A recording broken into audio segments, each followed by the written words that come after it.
nous sommes en direct d'Aubagne. Bienvenue à tous nos fidèles téléspectateurs. Donc nous sommes avec un votant tout d'abord et quelqu'un d'Aubagne. Qu'est-ce que vous pouvez nous dire pour ce deuxième tour? Déjà c'est très dur, c'est vrai. Les gens n'ont pas voté au premier tour, bon, parce que voilà, un peu déçus, c'est vrai. Mais pour nos valeurs, notre ville, pour Daniel Fontaine, voilà, on est tous là, on s'est mobilisés. Je pense qu'il y a un électrochoc.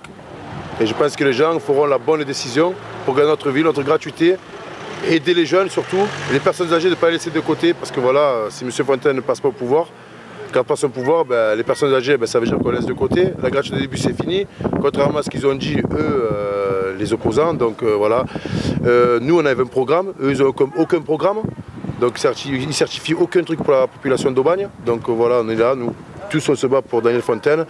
Et voilà, en espérant garder notre ville et surtout pas se rattacher dans une métropole parce que voilà, ça sera très difficile pour nous. Très bon courage et bonne continuation pour cette très bonne initiative.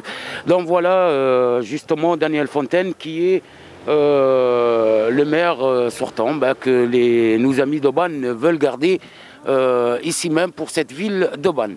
Merci de nous avoir suivis pour cette première intervention. On reviendra durant toute cette journée de vote donc pour ce deuxième tour élection. Alors bonsoir à toutes et à tous. Je suis très contente de pouvoir m'exprimer aujourd'hui par rapport à ces élections. Je tiens à dire que cette semaine a été très forte en émotion parce qu'on a pu constater une mobilisation qui a triplé suite au score qu'on a eu donc dimanche dernier, qui a été annoncé à 37% alors que les sondages nous avaient toujours annoncé à 48%. Donc ça a été vraiment le choc pour beaucoup de personnes. Cette semaine nous a permis de voir à quel point les gens tiennent à leur ville et ne veulent pas la voir passer à droite.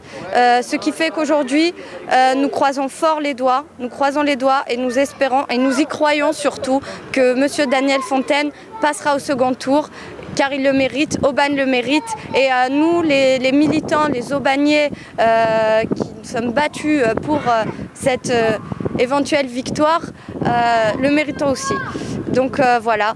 Et je tiens juste à dire par rapport à la métropole, parce que les opposants de M. Daniel Fontaine disent qu'ils soutiennent la gratuité, qu'ils ont voté pour la gratuité. C'est vrai, ils l'ont fait. Mais d'un autre côté, ils ont voté pour la métropole. Alors il ne faut pas mélanger. Métropole égale fin de la gratuité. Il ne faut plus croire en mensonges et bien se renseigner.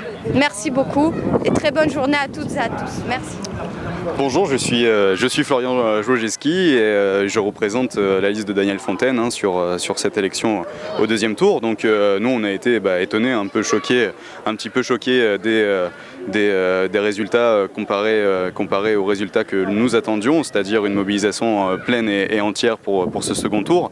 Donc maintenant on appelle tous les électeurs qui se sont abstenus. Déjà là il y a une mobilisation qui est en jeu, mais tous les électeurs qui croient aux valeurs de la ville d'Aubagne, qui n'ont pas envie que la métropole nous bouffe notre vie, qui nous bouffe notre gratuité, qui nous bouffe notre démocratie participative qu'on a mis à Aubagne, puisqu'aujourd'hui je pense qu'il y a deux visions politiques qui s'affrontent à Aubagne. Une première vision de la vie politique est bien arc-en-ciel, c'est la nôtre qui promeut la diversité, qui promeut l'intérêt de tous, et une vision de Gérard Gazet qui est celle de la métropole, une vision qui tend en tout cas à faire en sorte que les multinationales soient on va dire, représentées un peu trop fortement à Aubagne. Je vous remercie. Donc bonjour, je suis Laurent Colombani. Alors moi je suis représentant de la liste de Sylvia Barthélémy et Gérard Gazet, plus précisément Gérard Gazet et Sylvia Barthélémy. Je fais partie donc des 8 personnes de l'équipe de Sylvia qui ont rejoint Gérard Gazet et nous avons aussi comme message à faire passer que on a vécu une deuxième semaine de campagne assez difficile. Difficile parce qu'on a été calomnié sur nos propos et on va rétablir quelques petites vérités d'ores et déjà. La première, c'est que la gratuité des bus sera maintenue tant que la loi nous le permettra.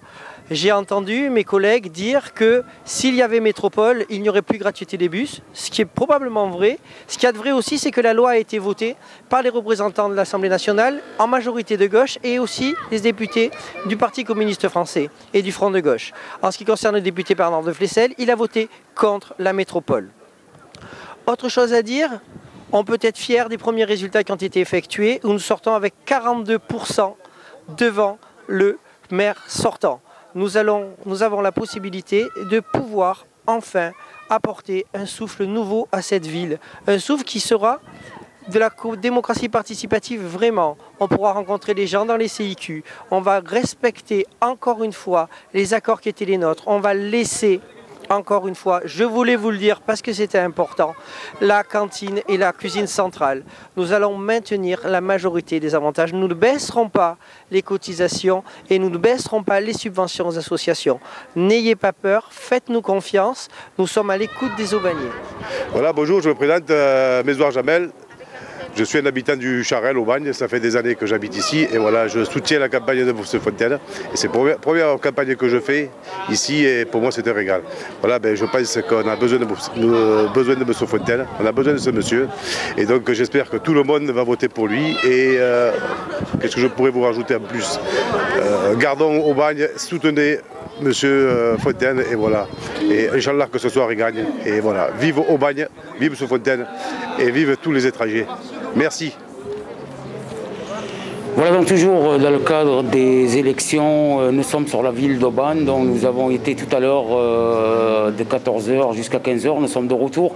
Donc pour voir un peu les statistiques en cette début de soirée.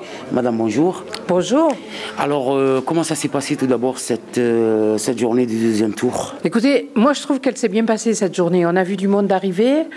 On a pu constater quand même que les abstentionnistes du deuxième tour, du premier tour, étaient là présents au deuxième tour. Donc finalement, on peut dire que quand même le citoyen s'est un petit peu réveillé. Très bien, très bien. Et d'après les statistiques, donc comment est les statistiques aujourd'hui? Ah ben ça, alors là, on est dans le flou le plus artistique, je dirais. En ce qui concerne le bureau 24, on est à égalité parfaite. J'ai jamais vu ça, mais à égalité parfaite. C'est un bureau dit de droite et on se maintient à égalité. Donc effectivement, ça peut quelque part nous donner un petit peu d'espoir sur la fin de la soirée. Voilà. En tout cas, on est confiant. On est confiant. Donc il y a eu plus de mobilisation qu'au premier tour. Il y a eu plus de mobilisation que le premier tour. Je crois qu'on y en est à 2700 votants de plus que sur le premier tour. Donc on peut effectivement se dire que c'est très bien. Voilà. Merci bien pour ces renseignements et bonne continuation pour la suite. Merci. Merci à vous. Merci. Merci. Qui va parler ?